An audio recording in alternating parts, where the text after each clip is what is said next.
Muy buenas tardes, amigos y amigas, y bienvenidos todos y todas al Oráculo de Delfos 700. En el último vídeo habíamos reflexionado sobre la teoría del filósofo Thomas Kuhn acerca de las revoluciones científicas y los cambios de paradigma. Seguidamente recibí una sugerencia de una amiga de reflexionar y hacer un vídeo sobre cómo veía yo los actuales cambios de paradigma. Y aunque parezca mentira, da la casualidad de que yo tenía pensado hacer algo así, pero más a largo plazo, de ir viendo si podía hacerse una relectura o una reinterpretación de Thomas Kuhn, pues a la luz de los nuevos tiempos, pero no solo en ciencia, sino en otros órdenes, ¿no? Y en distintos estadios de la vida humana, de las relaciones humanas y del saber. En vista de esta petición, sugerencia de esta amiga, pues voy a empezar ya con esta cuestión. De momento, al menos, voy a presentar cuál era la idea que tenía y cómo lo vamos a ir haciendo. El tema es que efectivamente yo creo que se está asistiendo en la actualidad, como ella intuye también, a un cambio de paradigma, pero no solo a nivel de la ciencia y de algunas ciencias en particular, sino también en otros órdenes, en otros estratos de la vida humana y de las relaciones humanas y sociales. Y como son bastantes cosas y además algunas de ellas un poco alejadas entre sí, naturalmente no podrían caber en este formato de vídeos que estamos haciendo, pero lo vamos a ir desarrollando a lo largo de distintos vídeos, aunque no necesariamente seguidos también, para no, a lo mejor no, bueno, no cansar o no aburrir. Lo cierto es que vamos a empezar partiendo quizá para situarnos en un contexto de las conclusiones a las que habíamos llegado cuando estudiábamos a Thomas Kuhn y su estructura de las revoluciones científicas. Podemos señalar tres conclusiones básicas. La primera es que cuando un paradigma nuevo aparece en el horizonte es porque eso tenía que suceder. Es decir, eso siempre responde a una necesidad. No responde a capricho alguno, no responde al azar, no es una cuestión fortuita, sino que, bueno, pues el paradigma anterior estaba ya quedándose obsoleto, estaba siendo insatisfactorio o no estaba dando los resultados que se necesitaban que se dieran. Por tanto, los paradigmas aparecen porque tienen que aparecer y hay una razón de ello, ¿no? Hay una explicación de ello. Esa es una razón o es una conclusión que debemos tener en cuenta, que los paradigmas no son un capricho del azar o de la ciencia o del subsistema del que estemos hablando. Otra conclusión importante es que cuando se produce la sustitución de un paradigma por otro, eso que llamamos revolución, ambos paradigmas, decía Thomas Kuhn, son inconmensurables, es decir, no se pueden comparar. En este sentido no tiene lógica ninguna el tener que optar o el tener que decir soy partidario de este o del otro, o el tener que decir el segundo es mejor que el primero. La comparación carece de lógica por completo, toda vez que el segundo no podía haber aparecido antes de ninguna manera. Y el que está ahora, que ahora se queda anticuado, fue el último grito cuando surgió. Las cosas suceden cuando tienen que suceder y no tiene lógica comparar dos cosas que no tienen ningún elemento común que se pueda comparar, porque además no hay un criterio externo a ellas desde el que se pueda medir. Por tanto, la no comparabilidad o no comensurabilidad de los paradigmas es otra de las conclusiones fundamentales. Y la tercera conclusión a la que llegábamos era que mientras conviven los dos paradigmas, mientras se produce ese periodo que decía Kuhn de ciencia revolucionaria, la situación que se produce es de crisis siempre. Crisis, convulsión, confusión, un poco de caos, un poco de escepticismo, un poco de inseguridad. Y eso es producido por la tendencia humana a rechazar los cambios muchas veces, ¿no? Aquello que decía, que recoge hasta el mismísimo refranero de más vale malo conocido que bueno por conocer, ¿no? Hasta nos hemos hecho eco, ¿no? Con los refranes y en fin, con nuestras maneras de expresarnos, pues de quizás una cosa que está ahí como en el inconsciente colectivo, ¿no? Que es la resistencia al cambio y eso probablemente tenga hasta diríamos, un paralelo en la misma estructura del cerebro. Eso tiene que tener seguro una explicación de circuitos neuronales que son los que de alguna forma justifican ese apego a lo conocido y esa inseguridad o ese miedo o esa incertidumbre que provoca lo nuevo. No tal vez aquello de el rechazo, la reacción frente a lo nuevo sea una característica demasiado común en los seres humanos y pueden explicar el por qué a veces cuesta trabajo que el nuevo paradigma se imponga. pero ahí es importante, y lo vamos a ver cuando lo vayamos desarrollando en distintos temas por separado, cómo quizás sea más inteligente o más conveniente cuanto antes pues soltar esa resistencia, porque cuando es ya de ley histórica que las cosas cambien, van a cambiar por mucho que tengamos a lo mejor reminiscencias nostálgicas del pasado, ¿no? Aquello de cualquier tiempo pasado fue mejor, pues se queda, digamos, para la literatura y para la poesía, pero en el decurso habitual de la evolución humana no parece ser cierto. Bien, le respondo a mi amiga que cómo veo yo ahora mismo los cambios de paradigma y por dónde pueden ir. He elegido, porque creo que eso se van a dar, o se están dando ya, de hecho, en algunos casos se están dando. He elegido algunos órdenes que para mí son de más interés. Es verdad que esto también es muy subjetivo, porque yo voy a hablar de las cosas que yo considero más interesantes dentro de lo que yo estoy viendo. A eso además debo añadir que aquí nada más lejos en absoluto de querer dar ninguna lección magistral, ni aún menos pontificar o dogmatizar acerca de la verdad. Es cierto que la filosofía debe intentar comprender la realidad y debe proponer una interpretación de la misma y compartirla con los demás. Y bueno, pues estamos para eso, ¿no? Estamos para intentar comprender, para intentar conocer y para compartir lo que pensamos y lo que reflexionamos, pero siempre desde una cualidad que tiene que ser absolutamente sine qua non en cualquiera que pretenda acercarse a esta vieja disciplina maravillosa llamada filosofía.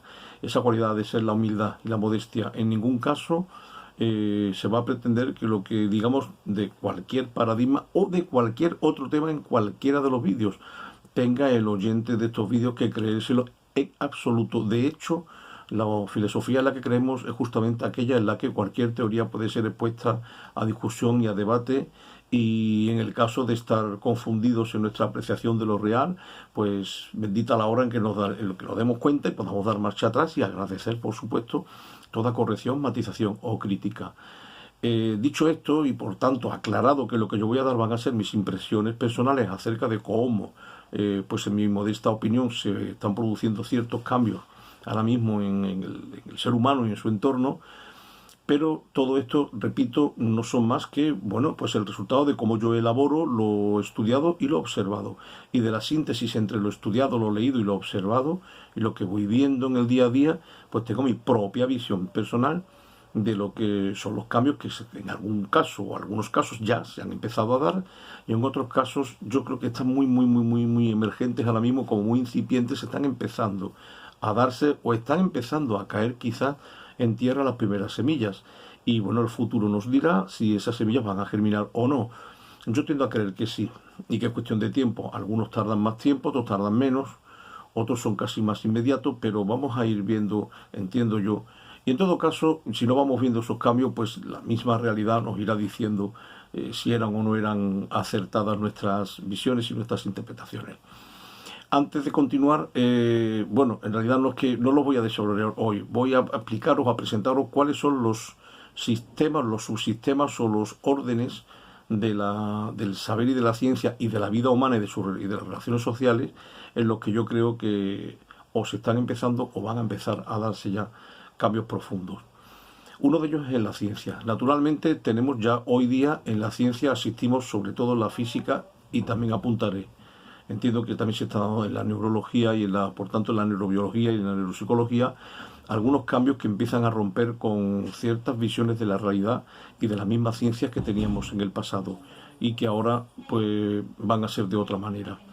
En ciencia vamos a hablar, por ejemplo, de lo que ha supuesto la aparición de la física de la relatividad de Einstein y sobre todo de la física cuántica, y cómo eso de alguna manera va a poner en cuestión algunas de las cosas que habíamos dado por sentadas en la física supraatómica, ¿no?, anterior, y nos va a plantear problemas importantes a nivel de filosofía de la ciencia, ¿no? Por ejemplo, porque según parece ser el mundo hacia el interior del átomo responde a leyes diferentes de cómo responde el mundo hacia afuera del átomo. ¿Es que acaso cuando en otros órdenes estamos avanzando hacia una comprensión no dual de la realidad, ahora vamos a encontrarnos una dualidad en la misma física, como el mundo subatómico por un lado y el subatómico por otro? eso lo veremos en su momento, pero hablaremos de ese cambio a nivel de la física y por tanto también a nivel de la imagen del mundo que manejan los científicos. Ahí estamos observando ya también cómo hay científicos que se resisten mucho a aceptar a lo mejor las intuiciones de por dónde puede ir el nuevo paradigma, pero otros que lo tienen muy claro. También lo vamos a ver eso en filosofía de la ciencia. Otro de los terrenos en los que creo que vamos a observar cambios, o se empezaron a observar ya hace un tiempo, es en la filosofía. Y en la filosofía el paso de la modernidad a la posmodernidad ha supuesto, pues, tanto en los profesionales de la filosofía como en todos aquellos que puedan ser, pues, amantes de la filosofía o que les guste y que la lean o que la sigan o que, pues, no sé, acudan a seminarios, conferencias, etcétera, espacios virtuales o lo que sea, va a provocar, como decía, dos maneras distintas de hacer filosofía. Una que se está quedando atrás, que es la antigua, la que ya, bueno, pues prácticamente acabará enterrada, pues más pronto que tarde, que era la filosofía que nos había legado la modernidad, y otra que es la que se ha empezado a imponer con fuerza y cada vez va ganando más terreno, que es la filosofía posmoderna. Pero esto no es solamente cuestión de la filosofía. La posmodernidad es un movimiento más amplio que la filosofía y se dan otros órdenes también del saber y de la vida humana, porque la posmodernidad ha afectado, por supuesto, al arte o a las artes. La posmodernidad también ha afectado, por ejemplo, a la poesía, a la literatura, muchísimo a la escultura y a la pintura, y diríamos incluso hasta la misma manera de concebir la verdad entre nosotros, entre los seres humanos. Algo que ya va más allá de la belleza o de la emoción, que es lo que busca el arte, ¿no? La verdad, el conocimiento, la comprensión de lo real. Hoy acuñamos el término posverdad, ¿no? Y que eso depende literalmente de otro nuevo cambio de paradigma que consiste en el cambio que se produce en la relación de los hombres con la tecnología. Es cierto que la revolución de las nuevas tecnologías ha cambiado por completo la vida del hombre sobre la faz de la Tierra, pero también ha cambiado la misma comprensión de la realidad y el modo de estar en ella que tenemos los humanos. Quizás del cambio tecnológico no hablemos mucho, sea un poquito más de pasada o se haga quizás, bueno, pues al compás de otros cambios, pero tiene también mucho que ver con la posmodernidad. Mencionaremos también más adelante un cambio de paradigma en la moral, en la moral y por tanto en la ética. Es decir, cómo se concibe hoy día la moral, cómo se conciben los valores y qué significa eso en bocas de algunos normalmente, los que quedan más anclados en el antiguo paradigma y que se resisten a los cambios cuando dicen es que se están perdiendo los valores. Eso es una frase que la estamos escuchando mucho en a diestro y siniestro, ya no hay valores, se están perdiendo los valores. Cuando se expresa una persona o un grupo social o una institución de ese modo, pues es una prueba fehaciente de que está reaccionando contra un cambio justo en ese orden, en este caso el axiológico, ¿no? O el valorativo. Hablaremos también de un cambio de paradigma en lo moral y en lo ético. Los dos restantes que nos quedan para finalizar son, pues, uno tremendamente importante desde mi punto de vista, que es el cambio de paradigma en lo sociopolítico. Básicamente vamos a plantear una cuestión que para mí es bastante radical, que es la democracia, cómo la concebimos y sobre todo qué futuro o qué posibilidades tiene la democracia hoy en el mundo político y de un modo muy especial cuál es el papel hoy del ciudadano y cuál sería el papel del ciudadano en una nueva comprensión de lo sociopolítico y en una nueva comprensión y vivencia de la democracia. Digo también ya de antemano que algunas cosas pues a lo mejor hará falta bastante tiempo quizás para comprobar si son o no son acertadas o si son más o menos intuitivas pero con menos base o si son impresiones muy subjetivas. Hará falta que el tiempo nos corrija, pero sí me temo que a lo mejor algunas de estas intuiciones pueden resultar un poco impopulares porque pueden resultar chocantes, pero yo creo que el filósofo bajo ningún concepto le debe tener miedo a nada y tiene que reflexionar. Como decía Habermas, no podemos decapitar el pensamiento, no podemos decapitarlo, hay que dejarlo que fluya y hay que dejarlo que llegue donde llegue. Si estamos siempre dispuestos y abiertos a toda crítica y a todo debate, no debemos temer esto. Pero también en lo sociopolítico vamos a ver que quizás estemos asistiendo también a un posible cambio de paradigma que no sabemos cuánto tardará en imponerse, si finalmente se impone. Y el último estadio en el que hablaré de cambio de paradigma será en el espiritual religioso.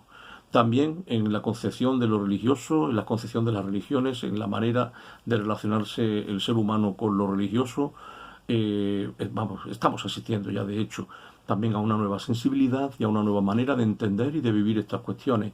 Eso nos hará hablar en vídeos sucesivos, para empezar, de la distinción entre religión y espiritualidad, porque no son lo mismo en absoluto, porque podemos encontrarnos muchas actitudes religiosas que no tengan el más mínimo ápice de espiritualidad, y porque podemos encontrarnos también, por supuesto, unas espiritualidades de ninguna religión.